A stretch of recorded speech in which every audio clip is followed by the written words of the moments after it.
श्री गणेशाय नमः। करवा चौथ अहोई अष्टमी व्रत कथा। कार्तिक मास की कृष्ण पक्ष की चतुर्थी तिथि को करवा चौथ अथवा करक चतुर्थी के नाम से जाना जाता है। इस दिन सौभाग्यवती स्त्रियों के लिए गणेश जी की पूजा करने का विधान है। भारतीय वाङ्मय में गणेश जी की पूजा किसी भी कार्य के प्रारंभ में करने की प्रथा सदैव से ही रही है, क्योंकि सभी देवों में इन्हें अनादि देव माना गया है। अतः गणेश जी की पूजा सर्वप्रथम होती है। भगवान शिव पार्वती ने भी अपने विवाह काल में सर्वप्रथम गणेश जी की पूजा की थी। इसका उल्लेख कवि कुल सम्राट गोस्वामी तुलसीदास जी ने अपने महाकाव्य में किया था तथा मुनि अनुशासन गणपति ही पूजे शंभु भवानी अस सुनि संशय करहि नहीं सुर अनादि जिन जानी।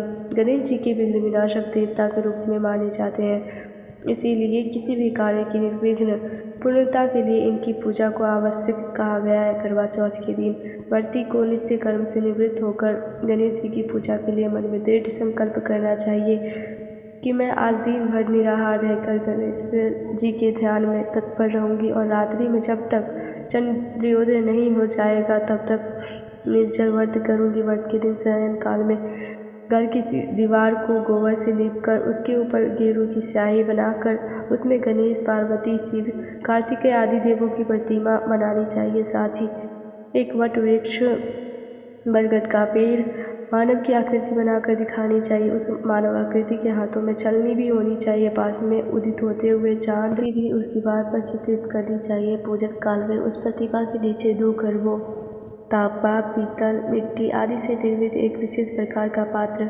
जिसके सिर पर जल गिराने के लिए एक टोटी लगी रहती है, में जल भरकर रखना चाहिए। उस करवे के गले में नारा लपेटकर सिंदूर से रंगना चाहिए और उसकी टोटी में सरई एक प्रकार का तृण की सिक्की लगानी चाहिए। तदंतर करवे के ऊपर चावल से भरा हुआ कटोरा रखकर सुपारी भी रखनी चाहिए। नैवेद्य के रूप में उस पर चावल का बना हुआ लड्डू, चावल के आटे में घी एवं शक्कर मिलाकर बनाया हुआ लड्डू, जिसे बोलचाल की भाषा में शक्कर पिड्डी भी कहते हैं, रखे।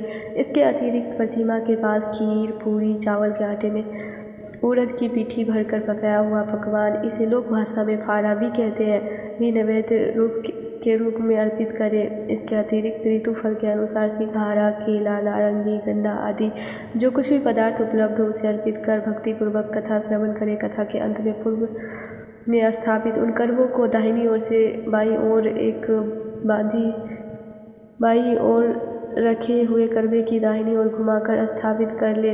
इस प्रक्रिया को लोक भाषा में करवा फेरना भी कहते हैं। इस प्रकार विधि विधान पूर्वक पूजन करने से व्रती के ऊपर गणेश जी की प्रसन्नता होती है और उसके फलस्वरूप उसे मनोवांछित फल की प्राप्ति एवं अखंड सौभाग्यता मिलती है। कथा साहूकार कन्या की कथा। एक साहूकार के 7 पुत्र और एक पुत्री थी। कार्तिक कृष्ण पक्ष चतुर्थी के दिन साहूकार की पत्नी, उसकी सभी बहुओं एवं कन्या ने संयुक्त रूप से व्रत का अनुष्ठान किया। सभी लोगों ने एक साथ सायंकाल में गणेश पूजन किया। पूजन के पश्चात साहूकार के सभी पुत्र भोजन करने बैठे। भोजन करते समय साहूकार के पुत्रों ने अपनी बहन से भी भोजन करने का आग्रह किया। बहन ने उत्तर दिया, तुम सभी लोग भोजन कर लो, मैं चंद्रोदय होने के पश्चात अर्घ्य लेने के बाद ही भोजन करूंगी। बहन की बात मानकर उस कन्या ने अपनी बात सुनकर बात दोहराई। इसकी भाभियाँ इस कपटपूर्ण बात को जानती थी। उन्होंने उससे कहा, अभी चांद नहीं निकला है, तुम्हारे भाइयों ने अग्नि के प्रकाश द्वारा तुम्हें चंद्रमा के उदित होने का भास कराया है। परंतु अपनी भाभियों की बात पर उस कन्या ने कोई ध्यान न देकर अर्घ्य दे डाला और उसके बाद भोजन भी कर लिया। उसके इस कृत्य से गणपति भगवान अत्यधिक रुष्ट हो गए, जिसके फलस्वरूप उस कन्या का पति भयंकर रोग से ग्रस्त हो गया। चिकित्सा आदि कराने में संचित धन नष्ट हो गया और वह अत्यंत शोकाकुल होकर कष्ट भोगने लगे। कष्ट भोगने के बाद जब उसे अपनी भूल का ज्ञान हुआ तो वह बारंबार मन में पश्चाताप करने लगी। उसने अपनी भूल के लिए गणेश जी से क्षमा याचना की और व्रत को पुनः भक्तिपूर्वक पूरा किया। उसकी आराधना से गणेश जी प्रसन्न हो गए और सभी कष्टों का निवारण कर उसे धन धान्य से पूर्ण कर दिया। अतएव इस व्रत को जो प्राणी विधि पूर्वक संपन्न कर लेता है उसकी सभी इच्छाएं पूरी होती है। इस प्रकार कथा श्रवण करने के पश्चात चंद्रोदय हो जाने पर चंद्रदेव को अर्घ्य प्रदान करना चाहिए। अर्घ्य में जल, पुष्प, अक्षत, चंदन एवं ऋतुफल को देना चाहिए। घी का दीपक जलाकर चंद्रदेव को दिखाना चाहिए। अर्घ्य दान काल में ओम चंद्राय नमः इस मंत्र का उच्चारण भी करते रहना चाहिए। इसके तदंतर 4 बार परिक्रमा कर चंद्रदेव को दंडवत करिए। इतना कर लेने के पश्चात घर में वृद्ध जनों को भोजन कराकर स्वयं भोजन करिए।